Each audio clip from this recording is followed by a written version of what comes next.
Olá, gente querida. Hoje é sexta-feira, dia 18 de março. É com muita alegria que nós estamos mais uma vez aqui em torno do Santo Evangelho, nesta segunda semana da Quaresma. Estamos fazendo o nosso caminho, o nosso retiro quaresmal, meditando todos os dias a Santa Palavra de Deus. E hoje encontramos no texto do Evangelho de Mateus a parábola dos vinhateiros homicidas.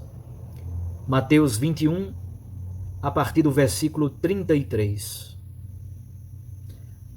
Naquele tempo, dirigindo-se Jesus aos chefes dos sacerdotes e aos anciãos do povo, disse-lhes: Escutai esta outra parábola. Certo proprietário plantou uma vinha, pôs uma cerca em volta, fez nela um lagar para esmagar as uvas e construiu uma torre de guarda. Depois arrendou-a a vinhateiros e viajou para o estrangeiro. Quando chegou o tempo da colheita, o proprietário mandou seus empregados aos vinhateiros para receber seus frutos. Os vinhateiros, porém, agarraram os empregados, espancaram a um, mataram a outro e ao terceiro apedrejaram. O proprietário mandou de novo outros empregados, em maior número do que os primeiros, mas eles os trataram da mesma forma.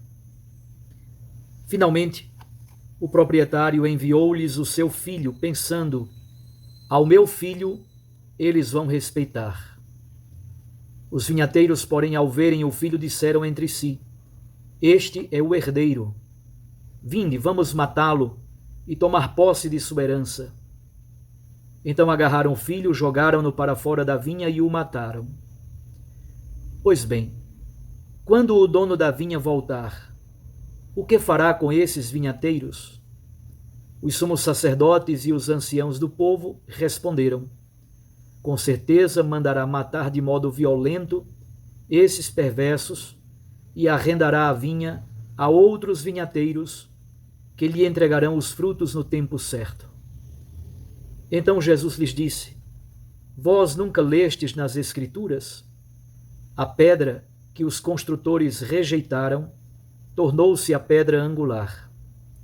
Isto foi feito pelo Senhor e é maravilhoso aos nossos olhos. Por isso eu vos digo: o reino de Deus vos será tirado e será entregue a um povo que produzirá frutos. Os sumos sacerdotes e fariseus ouviram as parábolas de Jesus e compreenderam que Jesus estava falando deles. Ao procuraram prendê-lo, mas ficaram com medo das multidões, pois elas consideravam Jesus um profeta. Palavra da salvação. Glória a vós, Senhor.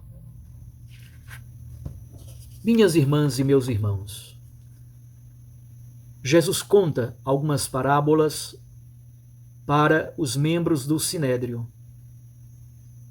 Nesse texto, ele já se encontra em Jerusalém e os membros do Sinédrio são de três categorias. Primeiro, os chefes de sacerdotes. Segundo, os anciãos do povo, que eram ricos, sobretudo proprietários de terra. E terceiro, os mestres da lei, escribas, doutores da lei, que tinham a tarefa de interpretar a lei mosaica para o povo. Nessa parábola, Jesus está diante de chefes de sacerdotes e anciãos do povo. A parábola que Jesus conta praticamente é uma retomada de Isaías, capítulo 5, versículos de 1 a 7, o chamado Canto da Vinha. O canto da vinha do amigo meu. Uma vinha foi plantada numa encosta fértil, com cepas boas, escolhidas e selecionadas. Se fez uma cerca em volta para proteger a vinha contra, sobretudo, animais selvagens. até se construir um lagar para esmagar as uvas, se construiu uma torre de guarda, tudo pronto, tudo preparado. E esta vinha foi arrendada a vinhateiros e o dono da vinha viajou para o estrangeiro. No livro de Isaías, capítulo 5, no canto da vinha, aí se pergunta, como também nos Salmos, quem é essa vinha? Essa vinha é a casa de Israel. Portanto, a imagem da vinha se refere a Israel, se refere ao povo judeu. Quando chegou o tempo da colheita, o proprietário, o dono da vinha, mandou empregados para receber o pagamento do arrendamento. E o pagamento era feito em frutos. Mandou um primeiro grupo de empregados a um crescendo de violência. Espancaram a um, mataram a outro e apedrejaram a outro. Percebam como Mateus constrói o ápice da violência é exatamente o apedrejamento, que é o suplício maior para os judeus. O dono da vinha, não satisfeito, manda outros empregados. Em maior número, foram tratados da mesma maneira. Ele então pensou, já sei, vou enviar o meu filho, porque ao meu filho eles vão respeitar. Bobagem, não respeitam. Os vinhateiros matam então o filho, agarram-no, jogam-no para fora da vinha e o matam. Matam o Filho de Deus fora da vinha, símbolo de Jerusalém, símbolo da casa de Israel. Numa tradição bíblica, há alguns textos, talvez o mais famoso seja a conversa de Natã com Davi, lá em 1 Samuel. Mas é uma estratégia literária muito interessante. Perguntar ao interlocutor aquilo que o texto simboliza, fazê-los participar e comprometê-los com a resposta. É por isso que Jesus pergunta, quando o dono da vinha voltar, o que fará com esses vinhateiros? Quem responde são os sumos sacerdotes e anciãos do povo. E eles dizem, o dono da vinha vai mandar matá-los, porque eles são violentos, e vai arrendar esta vinha, tomá-la destes vinhateiros e arrendá-la a outros vinhateiros, para que paguem com os frutos no tempo devido. Nessa pergunta, praticamente a mesma estratégia literária que Natã faz com Davi, naquela história da ovelha, Davi inventa de responder e, na verdade, ele é que se compromete com a própria palavra, com a própria resposta. Jesus, então, cita outro texto fundamental da Sagrada Escritura, repetido inúmeras vezes em muitos textos bíblicos. O texto do Salmo 118, versículos 22 e 23.